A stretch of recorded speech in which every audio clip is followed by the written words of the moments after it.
What's up, guys? So we're back diagnosing and repairing a 6L80 transmission. We got a 2015 Sierra. The vehicle came in and customer complained that we had a does not engage in drive reverse. It just won't even move. So I've already kind of gone over a bunch of things and diagnosed it, but one of the first things usually that I check, and as I kind of go through this, whole repair process, I'm going to show you guys. So just kind of show you guys exactly what I'm talking about. So he's got no transmission codes. And a lot of people will try to follow endless solutions when they don't see any TCM codes, but with these 6L80s, you can often get no TCM codes and have a failing transmission. So right now it's in neutral. Here it's in reverse. It will not move. Moving it into drive, will not move. It just doesn't respond at all. So based off of that, we looked at the live data, and I could see where there was just low pressure all over the board. So based off of that information and then looking at the trans fluid, he had done a flush before, which wasn't very convenient for me because I wasn't able to check the fluid condition had he brought it in before he did the fluid change, which probably made it worse. It's why I always say, if you have transmission issues, do not go and flush your transmission, because you're gonna make it worse, and that's exactly what this customer did. So with all that information being said, we're gonna go ahead and pull this 6L80 out and possibly rebuild it or replace it, and let's go ahead and get this job started. First thing we're gonna do, disconnect the battery, just pull those terminals off. We're gonna kind of pull the dipstick out a little bit, just get everything done we need up top. And once we disconnect that, we're gonna go ahead and get the vehicle lifted. If you don't have one of these overly expensive vehicle lifts, just get a jack. I mean, if your truck's like this, it's already off the ground. You may even have enough room to just drop it from the ground like that. You're just gonna put in some extra elbow sweat and grease, if you know what I mean. But let's go ahead and disconnect that battery and get the vehicle raised.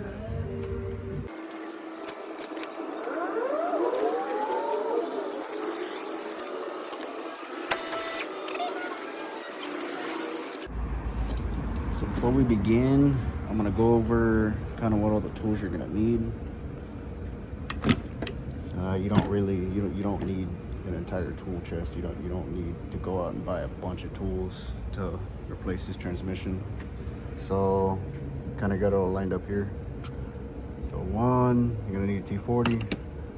You're gonna need 13s.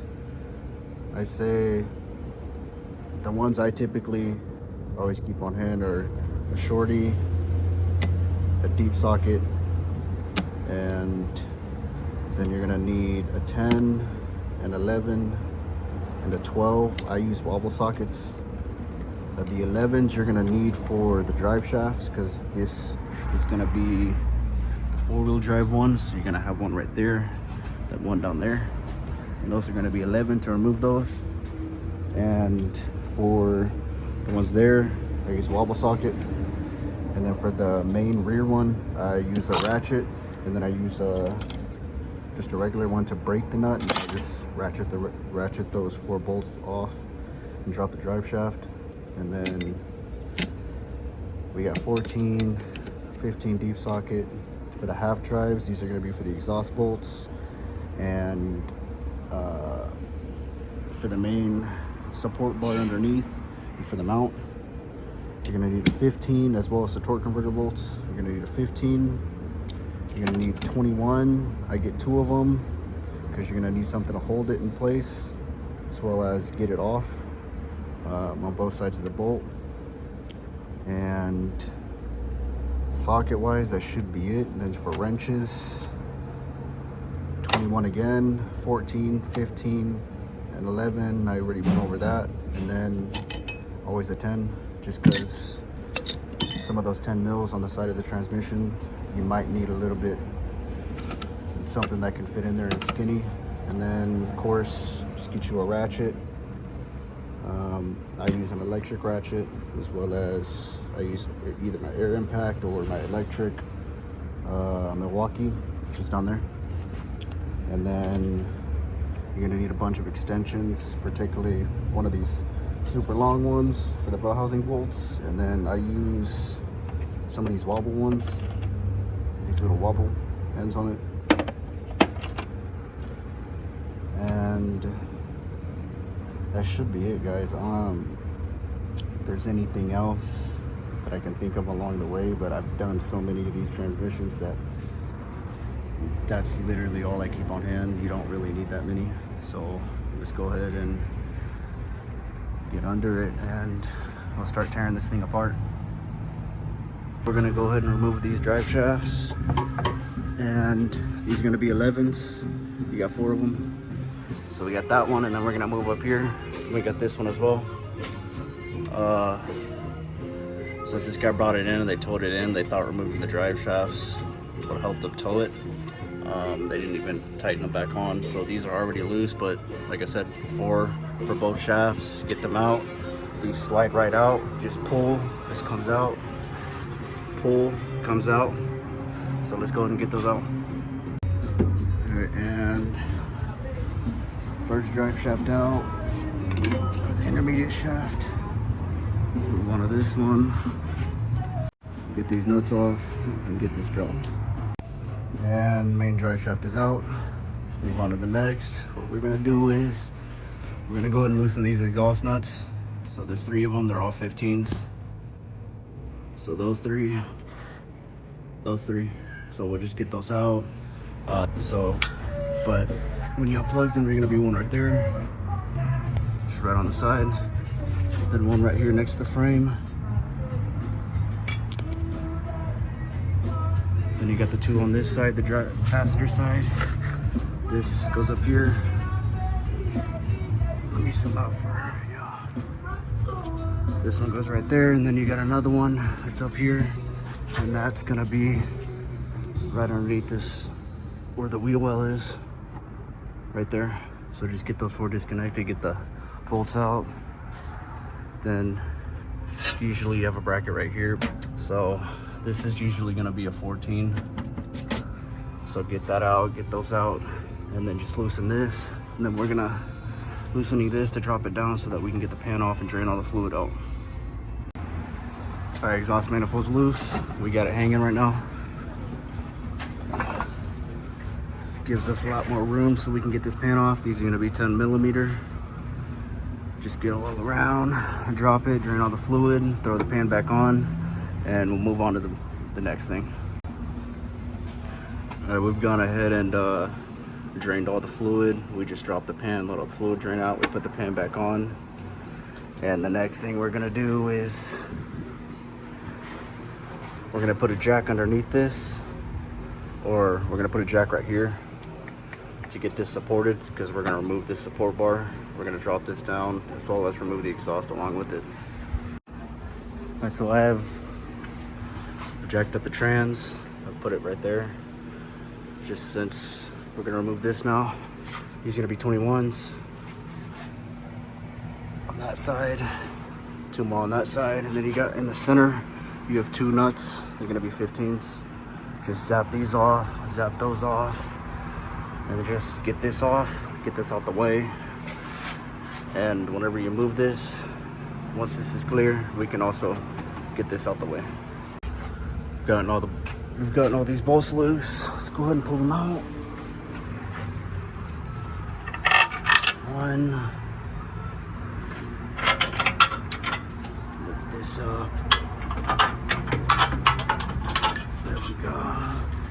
Throw those down there.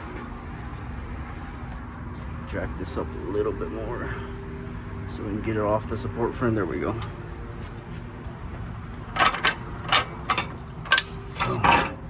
Now she is free.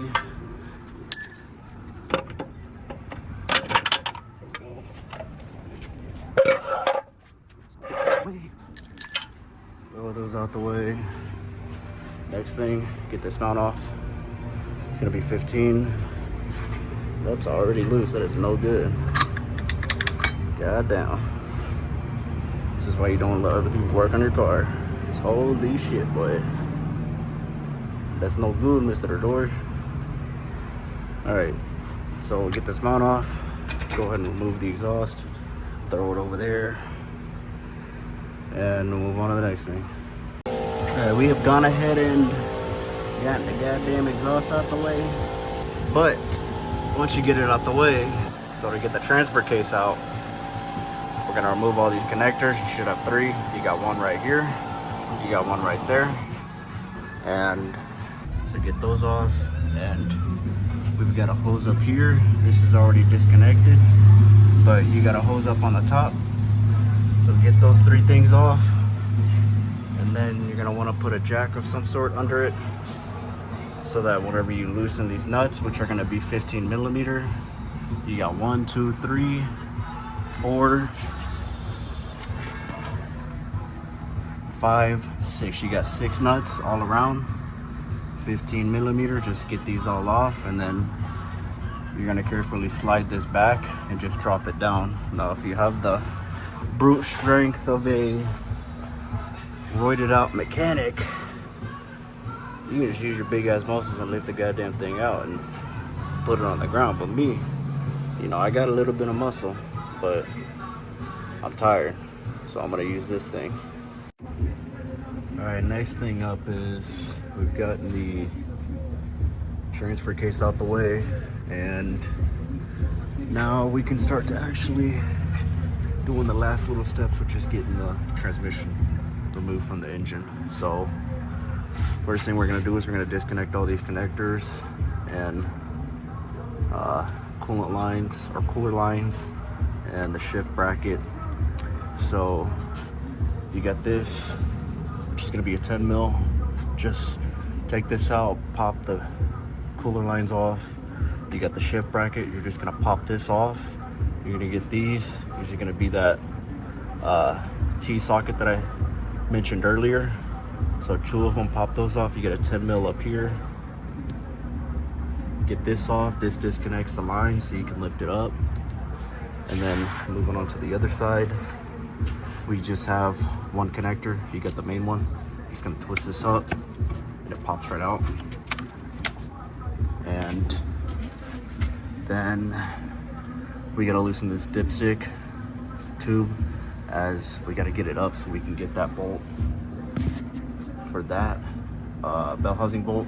So this is gonna be a 13 millimeter. So pop this off, slide the dipstick tube up, and we'll move on to get the bell housing bolts out as well as the torque converter bolts out. But first we're gonna do that, and then we'll move on to getting the starter out so we can get the torque converter bolts out.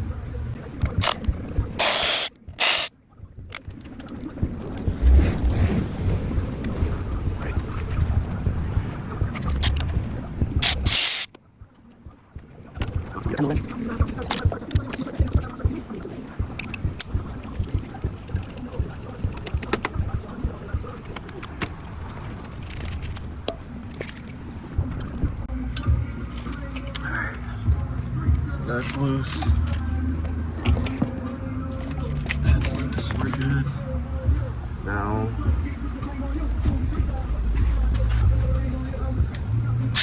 I know it's 12.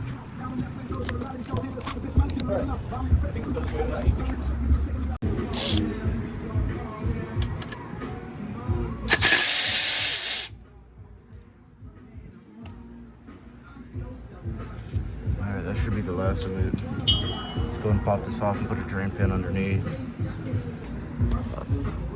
13 millimeter bolts for those 2, and just pop it off. And then we're gonna get this dipstick 13 millimeter bolt off as well.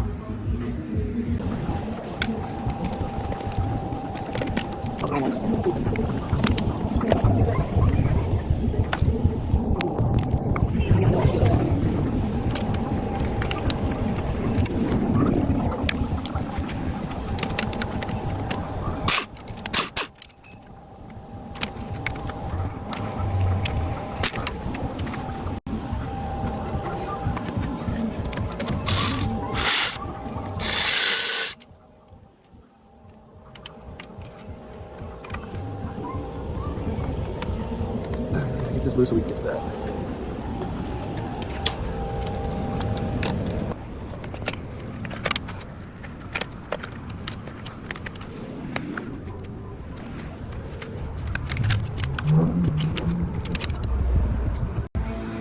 So, showing you guys how to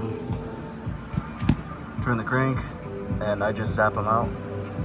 It's quicker than manually cranking it and holding it at the same time while trying to put pressure and break these torque converter bolts loose. So the way I do it is I just get a pry bar, I just stick it in the access hole, and I just put it up against the teeth and gently pry. It turns the plate.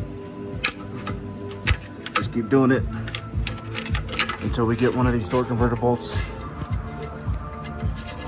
accessible. So turning, you can already see one. So I get it right before it passes through all the way. So just a little bit more, and that should be perfect. So we're gonna grab that 15 I was talking about, and I use a wobble, and I just stick it in there. I put it on there like that. Get myself some extensions. Oh no. Okay, let me get it adjusted. But once you get that in there, we're just gonna pop this bottom cover off, just let it hang so that we can stick our impact through here.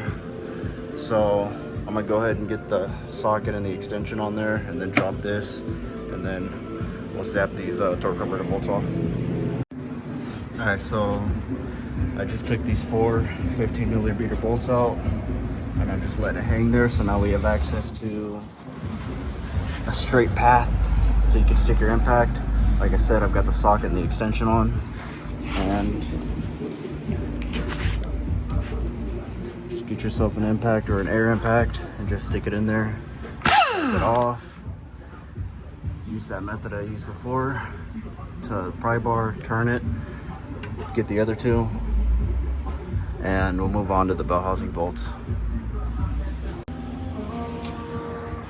Okay, last of the torque converter bolts are out. There's 3 of them, 1, 2, 3. So now moving on to the next part, which is the very last final step, which is getting all these bell housing bolts out. So we got 1, 2, 3, 4,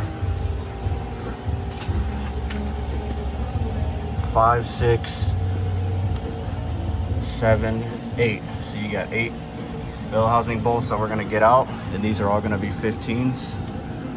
And you're just gonna need, for the ones that are accessible at the bottom, you might need a couple extensions, and then for the ones up there, you're gonna need a really long extension. So I'm gonna show you guys how I get to the top 2 bolts, just so you can maneuver them out a lot easier. And we're gonna go ahead and start by getting all these bottom ones out. But first things first, before you start getting the bell housing bolts out, you're gonna wanna get you a jack, or get one of the floor jacks to get this transmission jacked up, because you don't wanna remove these and the damn thing falls out. I mean, that's common sense, I would think, but I've seen it happen before. So let me get it jacked up and start getting these bell housing bolts out.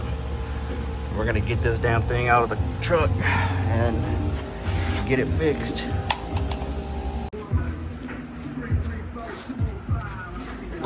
Okay, we've got the transmission jacked up. Let's go ahead and start getting these bell housing bolts out. So we got this first one. I'm just gonna use a ratchet, break these all loose, and then just ratchet them with my electric. Ratchet off.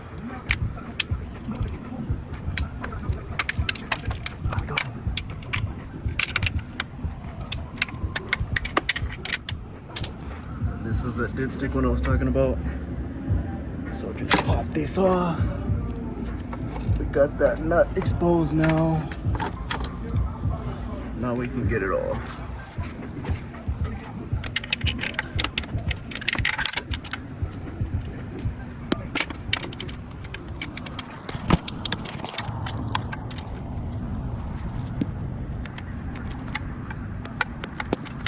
That's good. On this side.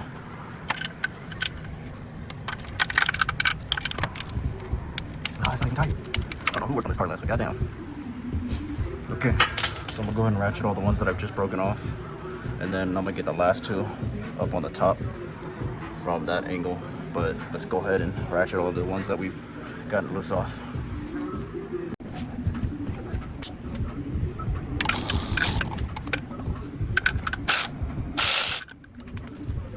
Ow, bitch.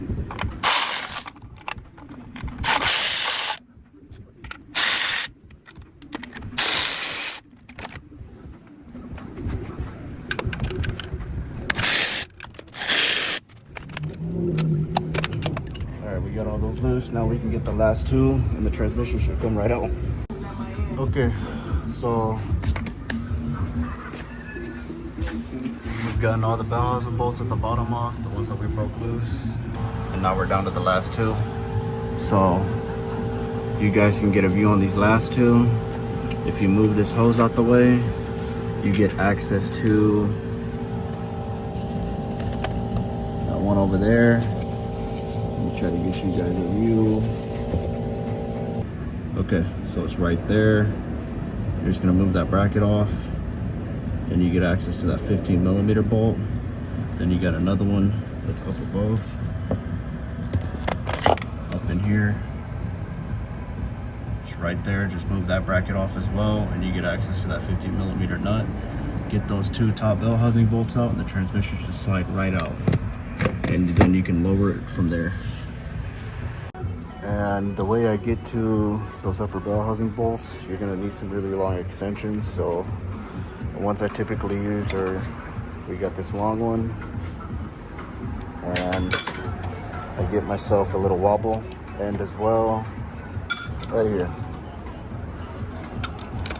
So the way I get these off is I get myself a long extension. I put this little wobble extension on it. That, or you can use a little wobble socket, but this works just as good. Then I put my 15mm on it, and I just impact them off. Just stick it in there and just bleed it all the way up. Zap those two off, and once it's off, make sure you got it jacked up, and you're just gonna gently slide the transmission back a little bit, and it'll drop right down.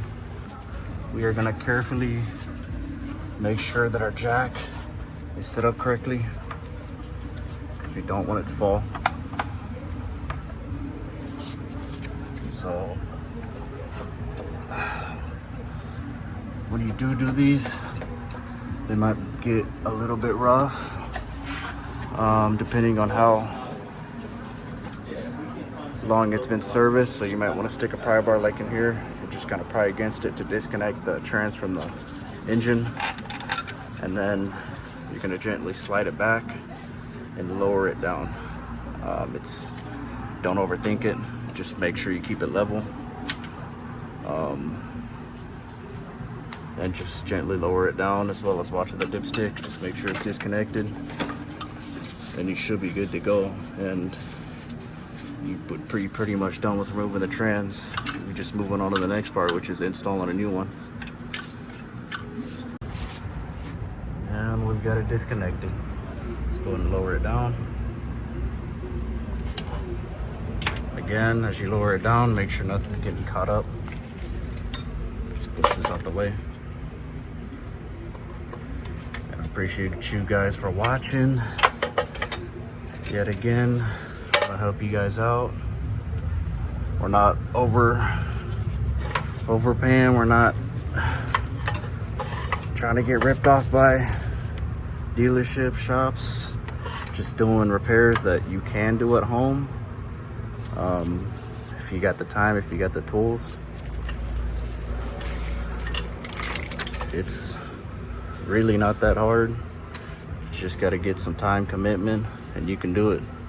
But appreciate you guys for watching, and y'all enjoy y'all's weekend. And remember, if you think it's gonna break, it's gonna break. Appreciate you guys. And now for the install part 2. New transmission. This here, I just got here. They just dropped it off. The guy didn't want to rebuild it, so this is the old junk one. There's a new one. Let's go ahead and get it jacked up. Got a lift point right there. Right there. We're gonna put that on the ground. We're gonna put it in this box. We're gonna move this on there and get it over there into the truck. So, hey, oh yeah, let's get this done. And now that we are about to install this new transmission, one thing I'm gonna kind of give you guys some tips on. So before you install your new one in, you always want to make sure the torque converter is fully seated. Best way I can tell you guys how to make sure you know it's seated is get your fingers, reach behind here. You should not be able to fit them behind. It should be a very little gap. And then whenever you wiggle it, it should not feel loose. It should be fully seated. So whenever you go to insert it in, you'll feel it kind of click and go into place. Like I say 2-3 clicks, or 3. You should go 1 and then 2 and then twist, and you'll kind of feel it more clunk into place, and that's how you know it's seated. And then whenever you start to raise it, just make sure you keep it level, and you want to try to get these lined up with the plate. As you raise it up, you know, just make sure those torque converter bolts are somewhat in line, so that it makes assembly and getting the torque converter bolts lined in good. And then of course, as you go up, make sure take note of the dipstick. When I first started doing these, I often didn't pay attention, and then had to drop the entire goddamn thing and lower it a bit to re-put the dipstick back into the hole of the trans. So that, and then any of this cooler line has a little gasket that goes around here. If it's bad, just make sure you place it so it doesn't leak. And everything else is just installed directly the way we took it out. And of course, make sure you get this lined up correctly, because if you don't, the vehicle may not start. And just get everything torqued down, get it tight, connect your starter, put the exhaust back in, fill it up with trans fluid. Start with putting in about like 4 or 5 quarts. Start it, and then just add in and keep checking the dipstick until it reaches it. So you'll put in 4 or 5 quarts of ATF, get it up to warm, get it up until the temperature gauge is about in the middle. Then you do the final fluid checks, which is just pulling the dipstick, adding a little bit in, put the dipstick back in, go shift through your gears, check it again, just keep doing it until it's good, and then we'll get this vehicle back to the customer.